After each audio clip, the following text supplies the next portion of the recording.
Hi, I'm Chris Moses, and I'm the Dan Reardon Director of Education and Associate Artistic Director at the Alliance Theater, and I am thrilled to be here with the director of our upcoming production, the incredible Book Eating Boy, and one of the leading theater artists in Atlanta, the Artistic Director of Kenny Leon's True Colors Theater, Mr. Jamil Jude. Chris, thanks for having me. All right, let's get to it. I'd love people to know how you got started in theater. I know you have a pretty interesting path into this art form. Yeah, sometimes I feel like I'm a little bit of a late bloomer because I didn't find theater until I was in college. My freshman year, I was on the football team and felt like that's what I went to university to do, was play ball, but I got hurt my freshman year, and another athlete from Atlanta said, hey, I've written this play, and it was about racial tensions in the South, and it was a new play, and at the time, going to a predominantly white institution in upstate New York, I didn't really feel like I had a voice as someone who understood what it meant to be black, but I think I was trying to explain that to other people. And I found in theater, here's an opportunity to have people just listen, and that you could find a new way to communicate with people that didn't feel as didactic as classroom dialogue. So I got bit by the bug in my freshman year. I started writing by my junior year. By the time I graduated, I was looking for a professional opportunity, so either be a playwright or a director or a producer, and I got my start at Arena Stage in Washington, D.C., and like they say, the rest is history. So do you still write plays too? I wish I had the time. What I love about professional playwrights, right? You take time. You need to have something that you want to tell a story about, and writing is all about rewriting. I just don't know that I've had the time and the interest all at the same moment. And the craft of playwriting feels like it's a little bit above me. One day, I keep it on my bio because I say one day I'll go back to playwriting. But that's right exciting. now it feels like producing and directing takes up all my time. Yeah, and then from Arena, where your path took you to the Twin Cities at some point. Right. Yeah. So I spent 2 years in Washington D.C. And moved to Minneapolis, Minnesota, to be the first ever producer in residence through the National New Play Network (NNPN). It's since grown, and now it's like I think 12 years later, which is crazy. But I spent 2011 to 2017 in Minneapolis before moving down to Atlanta. And what brought you to Atlanta? I met Kenny Leon during my time at Arena Stage. I had a chance to be a production assistant on a show that he was directing called Stickfly by Lydia Diamond. And from that moment, we kind of hit it off. We found out that we both were from Tallahassee, Florida, and that gave me a little bit of an in to get to know him a little bit better. If you know Kenny, to know that maybe you need a thing to get in, because he could be a little bit of a Sour Patch Kid. But that just kept us in contact. And I will say that he always was available. He didn't sign up to be a mentor. He said that, but he said, here's my phone number and use it when you need it. And to his credit, whenever I needed something, I could reach out to him. And even if I stopped reaching out to him, he'd just check in on me and say, hey, how you doing? And that meant a lot to me as a young artist, as somebody who at that point was winning Tony Awards, being nominated, doing his work on Broadway. Gave me a lot of confidence that I too could have a place in this industry. So on a normal check-in in 2017, maybe 2016, the fall of 2016, I kind of told him, I think my time in Minneapolis, my wife and I, we're kind of coming to an end. Feel like we've hit our ceiling here. And he mentioned that in Atlanta, he was trying to do something different, that True Colors was entering into a new era, and he wanted to know if I'd be interested in supporting him in that transition. So I said yes. I'm from, again, Florida. That's where I was raised. I'm from the Virgin Islands, but I was raised in Florida. And the opportunity to go back to the South, be close to home, and to work with Kenny was one I couldn't turn up. I am so glad that you did, and Atlanta is so lucky that you did choose that. So, and then when did you become artistic director? So it was officially announced in 2018, but it didn't become, I didn't take ownership. They didn't pay me more until 2019. So August 1st, 2019, that's the day that I became artistic director. Wow. And what has shifted? I mean, the whole world, the entire industry, how do you feel it has changed since you've taken that leadership? I think what was interesting, what True Colors was in 2017 ultimately wasn't the same organization in 2018 when it was announced. I think as we started recognizing, okay, what does it mean to take over for a founder? Kenny co-founded the institution in 2002, and the organization had hit 15 years. So all the things that you read about in, whatever theater classes that you may have taken, arts management courses, that theaters in their 15 years, that 15 to 20 year time slot is a really pivotal time. So we found an organization that was founder-led, that was transitioning into its 15 year. Founder was transitioning out. True Colors had been fairly nomadic. And I had a really deep love for new plays. So we were changing the organization, not unknowingly, but we were starting a process. And then the world came crashing down, I think 6 months into my tenure. So the trajectory we were putting the organization on had to pause. I'm thankful for Chandra Stevens Albright, our managing director, and the entire staff at True Colors, because they helped us, not completely discard our strategic plan and the movement that we were making, but try to find ways to sustain our work through the pandemic, find ways to stay relevant while staying fiscally responsible so that we can find a way to emerge whenever we get past this pandemic producing moment. I'm looking forward to what we can do on the other side, but I'm really, really thankful for what we've been able to accomplish throughout. Yeah, you've played such a leading role in generating conversations. You just had that conversation last week about representation and equity in theater. So I think you've all filled such an amazing niche in that area too. Well, I appreciate it. And I do want to shout out Brando Jones, who's our director of connectivity. He's just really done some amazing work in making sure that when True Colors establishes community partnerships, that they are authentic and that we revisit them, and that nothing feels like it is just for the moment. Everything feels like it is in alignment with our vision to thrive at the intersection of artistic excellence and civic engagement. Yeah, excellent. So let's shift to this project you're working on for a minute. It's pretty different than what you would produce at True Colors. Yeah. I'm curious, what drew you to the incredible Book Eating Boy? Well, I think I used to, in the beginning of my career, have these 5 Ps for a job, why I would choose a job. And it was about the play and the place and the people and the pay and the prestige of the organization. And, anytime you get a call from you and from the friends here at the Alliance, you have to take that because it definitely satisfies so many of those. But I'm also thinking about the producing schedule at True Colors, but also now as a parent, as a parent of 2 young girls, I started thinking about, well, what kind of art do I want to make? They are really proud. My family's really proud of the work that we do at True Colors. And also, here's an opportunity to bring more young people into the theater. It wasn't something that I found interest in. I think when I was my journey, my 4-year-old, I don't know that I found interested in theater in that same way. I was more so like a meathead athlete. But the fact that after our first read, that she was so interested in, and she wanted to get the book, and all she could talk about was that. And now when the flyers are up and things like that, and she sees it, she's immediately calling it out. It fills me with the joy and a sense of pride that I didn't know that I wanted, that I would get so much out of.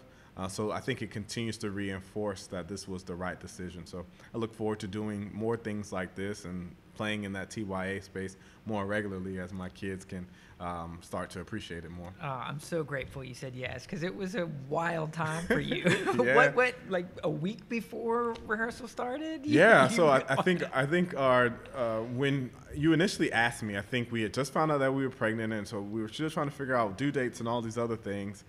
So it felt like, okay, cool. Well, my life I'm used to being crazy. My wife, Lauren, is used to us managing one project, closing, and another one opening.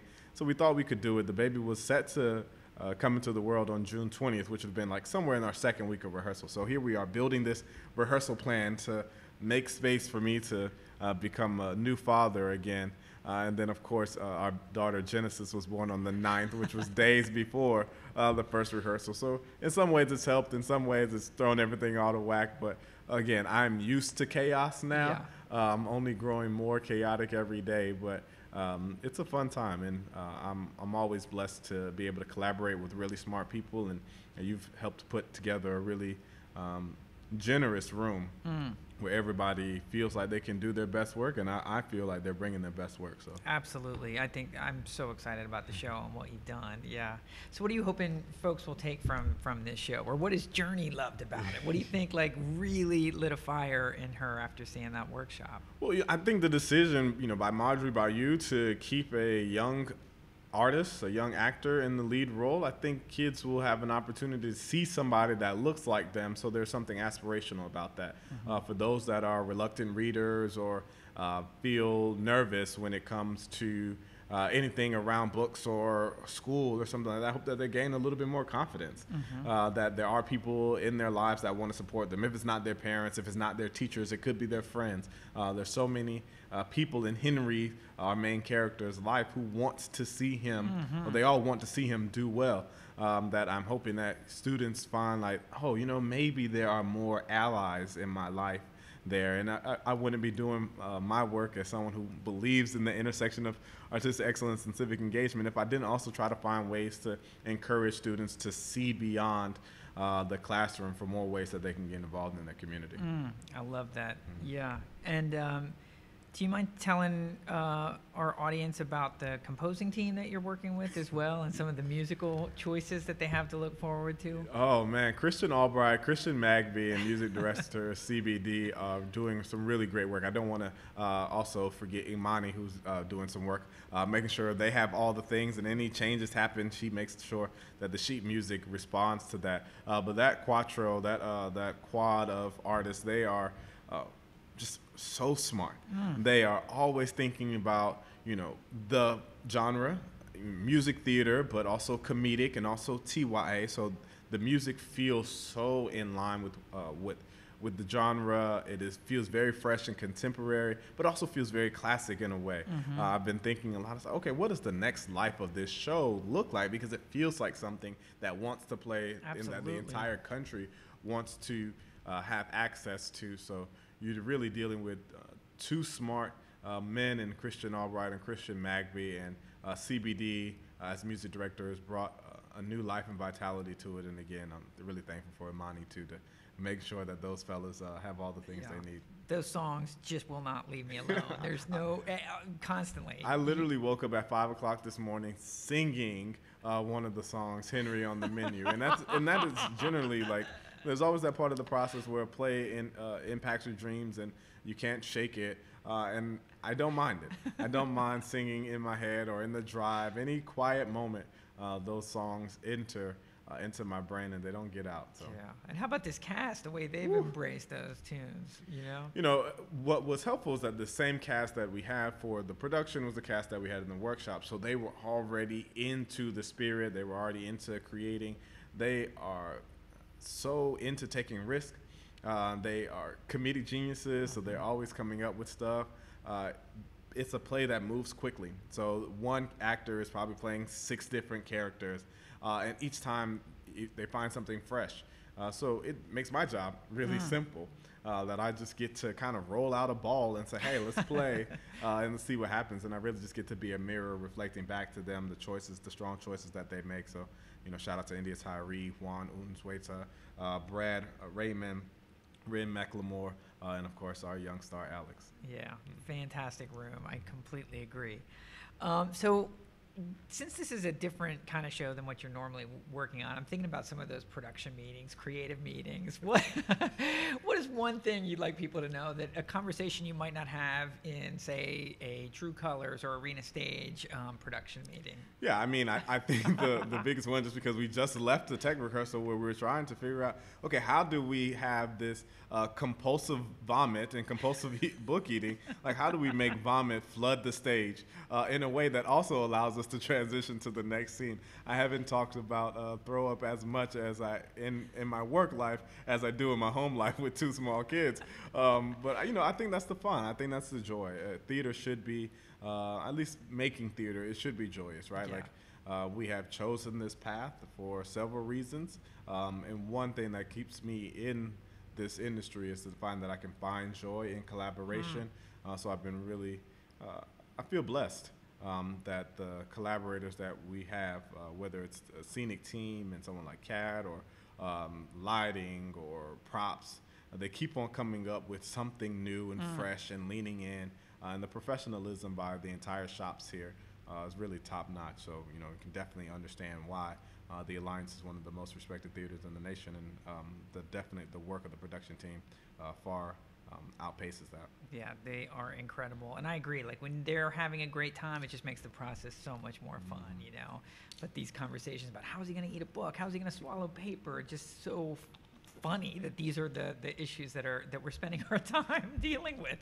Makes the whole thing really joyful. What advice, because I was really moved by your story about Kenny showed up as a mentor at the right time for you, and the way you talked about what you want young people to get out of this show. What is some advice you'd want to give a young artist who's just coming up, say a college student who comes to this late? Like, what would you want to tell them? What advice would you have to offer?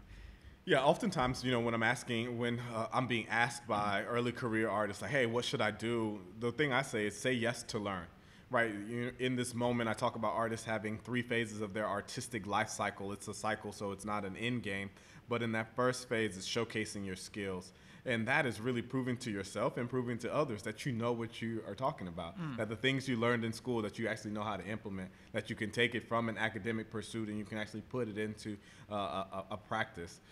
There's time later for you to start to say no when you're exploring your aesthetic, to kind of whittle down the things that you want to be good at. And then later in your career where you're really sustaining your success, those are different skill sets, right? Those are different things to practice. But in that early part, when you're showcasing your skills, say yes to every opportunity, whether it's theater forward or theater adjacent.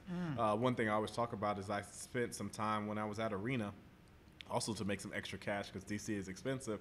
I worked in the telemarketing office. And at that time, we had to, identify a patron that we were about to call, look at their, transaction history, see what plays they've been interested in, and then try to pitch them at least 3 plays in the upcoming season that they may like. Now I find myself pitching to funders and pitching to artists and things like that, but having to figure out how do I, in a short period of time, make a connection with somebody who may have some interest in what I'm offering, either historically or in the future, and I have to find a way to curtail the message to them. I think it really gave me some of the skills that I feel like I practice every day. And that somebody may look at that and say, oh, I want to be a director. I don't want to spend time in the telemarketing office, and say, hey, communication is the key to directing, right? So if you don't know how to speak to a diverse group of people as they may enter into your rehearsal hall, or try one thing and then be forced to try something else to connect with someone, then you may not actually be as successful as a director as you ultimately want to be. So say yes to learn. Just say yes to everything, because you don't know what you will acquire in your toolbox that may pay off a year later, years later, a decade later in your successable career. I love that. And to look for surprising things. Like I'm sure the resilience you learn from being a telemarketer, to be able to keep going when people do not want to talk to you. Like, that's a really valuable tool in theater, I think, too, Yeah. It's paid off. It's paid off, I think. And I'm really thankful. Again, I mentioned being from the West Indies. I think there was a work ethic that my mother instilled in me and my father instilled in me in that. And I think that was helpful, too. And, I also encourage people to bring their full selves to the room. That's going to allow you to make the most authentic work. So as long as you continue to show up as your most full self, either you will find a room that appreciates that, or you can impact the room in a transformational way that shifts the tone. And there's something extremely valuable for more tone shifters are needed in the American theater, I think. Absolutely. And you've done it beautifully. Like, you've created a room, and every time I walk into that rehearsal room, you can tell people feel completely comfortable sharing ideas from every angle. So it's just a really beautiful thing to observe. So Thanks. Thank you for doing that. I appreciate it. Yeah. So tone shifting. What let's end on a big question. Okay. What would you want to shift in let's say the entire regional theater. Let's go big. What tone shifting entire regional theater. I was once told, right, like, you break people up in 4 quadrants, and I promise I won't curse, but you can be untalented and still work if you're a nice person. You can be talented and a nice person and work, and you can be maybe be a talented butthole and still work, but untalented buttholes never work, right? I think that unfortunately the American theater has been littered with some untalented buttholes and some talented buttholes for too long. I'd love to find a way to shift that, right? Like that we find more of a culture of belonging. There's really no reason to yell, right? Like, everyone has a desire to get things done and everyone understands urgency. That's not to say that people won't have bad days. That's not to say that things aren't frustrating and we can provide space. But people who are just constantly aggrieved and constantly want to take that out on other people, I'd love to find a way to eliminate those types of people in this field, because that doesn't inspire people to want to come to work. Yes. We talk about all those 5 Ps, the place selection. It's the people. It's the place that we all come to work for. It's the ability to establish a room that more people want to feel invited to. I think that way of making art had served the American theater and has gotten us to this point. So I'm not interested in washing away the history of it. But I think for theater, especially in the 21st century, as we compete with Netflix on the daily and so many other forms of media, that people want to come and they want to see a story, but you can tell when you're in the audience if the thing that's on stage was made with love, or if the people actually care about each other. It hits differently. You can't fake things on the live stage. I think that's why we are so drawn to it. So we can have more people who are in the process that are creating the work still want to be there and treat everybody with a full complement of just humanity. I think the work will be better. This is a 2-minute lightning round. Let me get some water. Okay. Oh, these are some tough ones too. Give them you to ready? me. You ready? I don't know now. Now you said they're tough. Now we'll see. If you weren't an artist, who would you be? Oh, if someone allowed me to be in the front office of a football team, I'd have so much fun. I love sports. I love sports. I love sports. And I love management. So I think if I could find a way to blend that. I wanted to be, I know it's lightning, I wanted to be an orthopedic surgeon because I thought that was my way to stay around sports. So I went to college to be an orthopedic surgeon. Now I'm a theater director, so I failed at that. But yeah, either an orthopedic surgeon, although I don't want to go back to school, or if someone let me into their front office managing a sports team. Football in particular, or I mean, I think it's the sport that I know most, so I probably would be most successful. But yeah, in any sport, I do Cactus League baseball if someone let me right now. Okay. I'm going to go off script for one. Why the Philadelphia Eagles? Oh, thank you, Chris. I'm a tortured Philadelphia Eagles fan because of Madden 96. My mother got me that football game, and I randomly selected a team. And I remember telling her, I said, Mom, if I win the Super Bowl with this team on franchise mode, I'll become their biggest fan. I think at that time I was a Buffalo Bills fan because my mother was a Cowboys fan, and I just wanted to go against her. So I remember winning the Super Bowl against the Oakland Raiders with the Eagles, and I remember walking into my mother's room and said, Ma, who are the Eagles? Because now I've become their biggest fan. Shortly after that, they drafted Donovan McNabb, and I was a young quarterback, so to see someone like Donovan McNabb excelling endeared me to football more, endeared me to the Eagles, and I guess ever since, what is that, almost 30 years now, I've been an Eagles fan. Me too. All right. What is your go-to meal or snack when you are at work? Peanut butter pretzel nuggets, those little, small little things. Combos? No, I love a good combo, but I get them from Costco. They're like pretzel nuggets filled with peanut butter. I could not stop eating them, so those are probably my favorite thing. I love peanuts. I don't actually like peanut butter, and I don't like pretzels, but those two things together are the best. Salty, crunchy. Salty, crunchy, savory are my favorite things in food. And those peanut butter pretzel nuggets, that's it. Nice. And what is your favorite place in Atlanta? Oh, my favorite place in Atlanta. It sounds like a homer, but it's the Southwest Arts Center, where True Colors performs at. We closed the show not too long ago on July 10th. And the building was filled again with people who were there to see art. So when that place is filled, it feels like home. It feels like everything that I wanted to do when I said, when I started my theater journey, that I wanted to run a culturally specific arts organization. And I truly feel that there is no better culturally specific arts organization than True Colors. So when our building is full with people wanting to go see a story well told, that's my favorite place. Amen.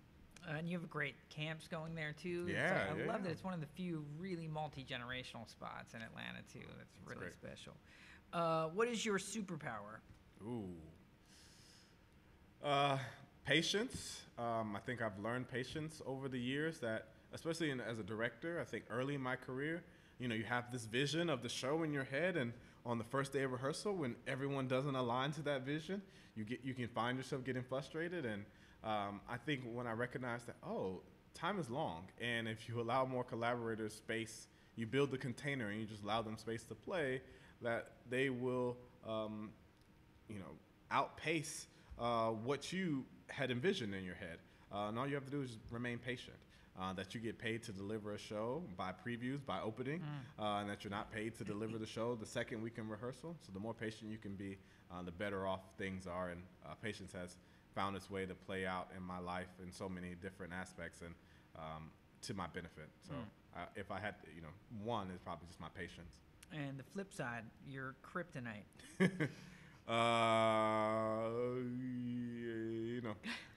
I like to be friends with people. I like to be friendly.